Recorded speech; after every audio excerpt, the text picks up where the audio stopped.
All right, it is Monday the 22nd. It's raining. It's early. I wanted to get this video shot real quick. Had my first successful rolling W race where the car didn't break yesterday, and there was a lot of question of like, how can that car do that? What is done to it?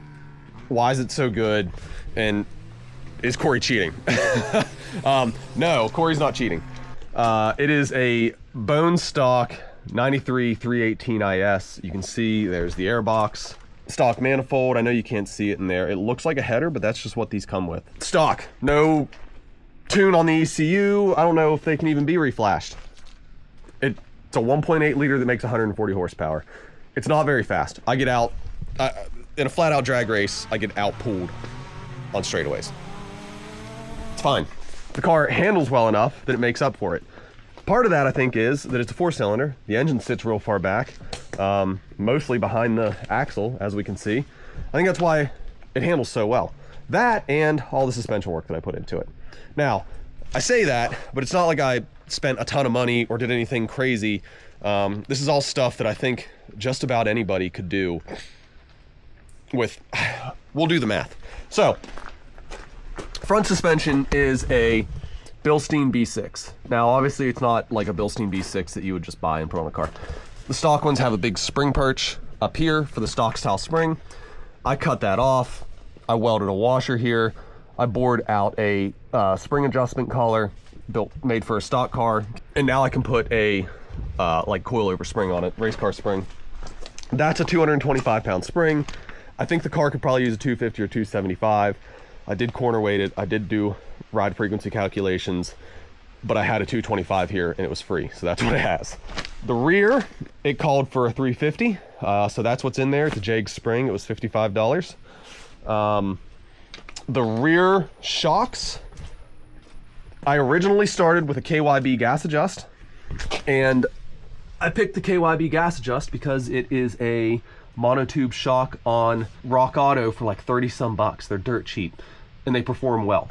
And that shock did work really, really well for about 2 laps, and then it would fade, and by the end of the race the car was really bouncy. So where I landed was this shock that's on the car now. I don't know if we can get an angle to see it. There it is. It is a Bilstein. There's the part number. But it's a Bilstein shock built for, I think, a Tacoma. That was $190 for the pair of shocks on eBay. Comes with the bushings.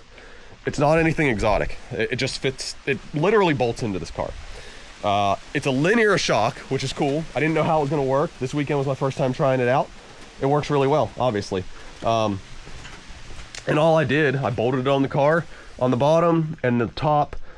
I knocked the rubber out of the stock top mount, and I put the Tacoma bushings in there. Absolutely nothing to it.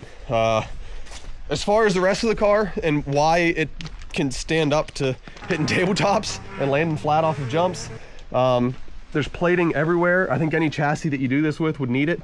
Strut towers on these are weak. These ones, you can see they're ballooned. Normally that strut tower sits maybe ½ an inch lower, but these are plated. They're plated underneath. You can't see it. I did 1/8 inch aluminum skid plate. I built a kind of skid frame. Not only does it protect the engine, but it also ties the subframe into the chassis itself, so it keeps the chassis from stretching. I did put some plates on the cross member. I don't know if I can get in there for a good angle. You can kind of see those welds there. Cross members on these are weak. I already bent one last year. And then in the rear, I plated these arms on the bottom. And then where the subframe mounts in these cars, there's 4 bolts. And those are known for ripping out of the chassis, so that's all plated. And that is it.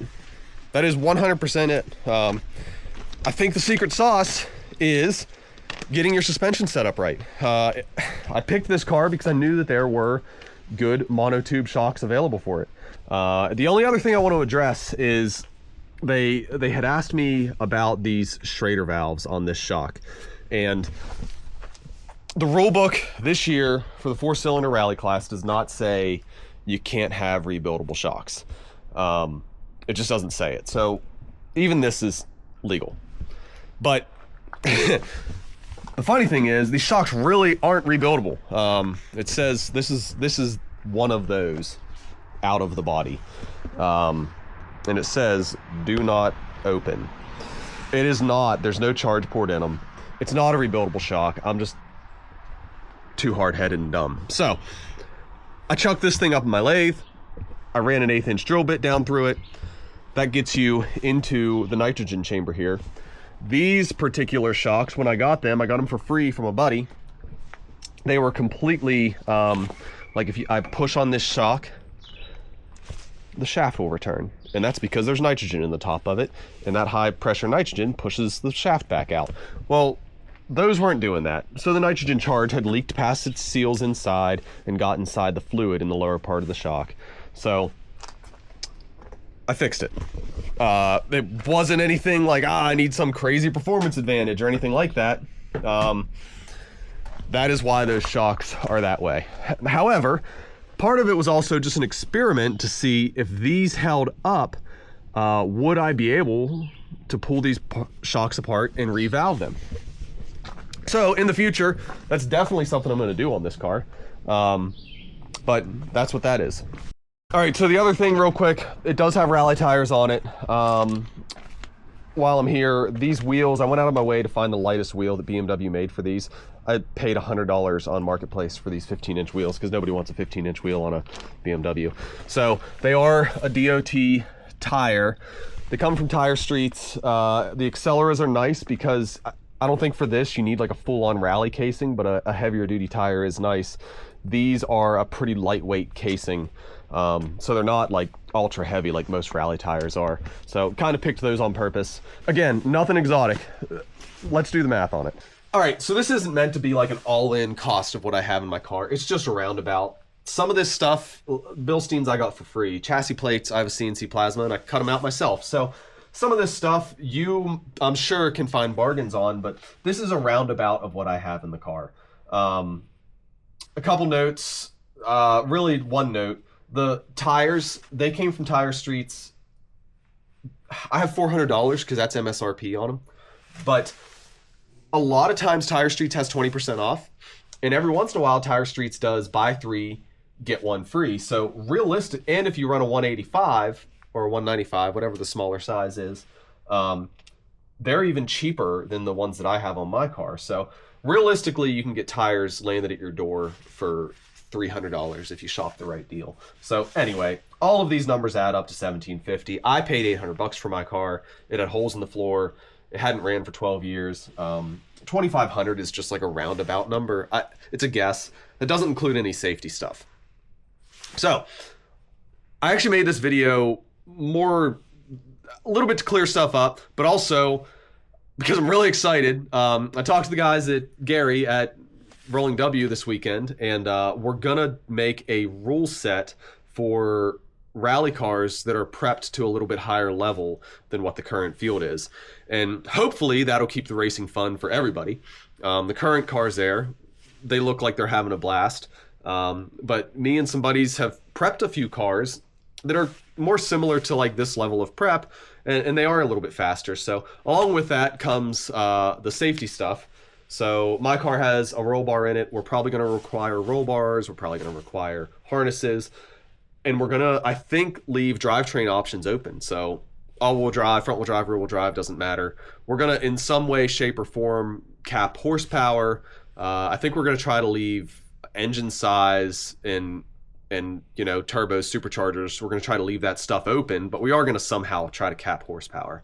But anyway, the point of all this is it would be really cool to see like some SCCA Rallycross cars or some old hill climb cars or dirt track cars or even old stage rally cars, you know, that the cages aren't really usable for stage rally anymore out there.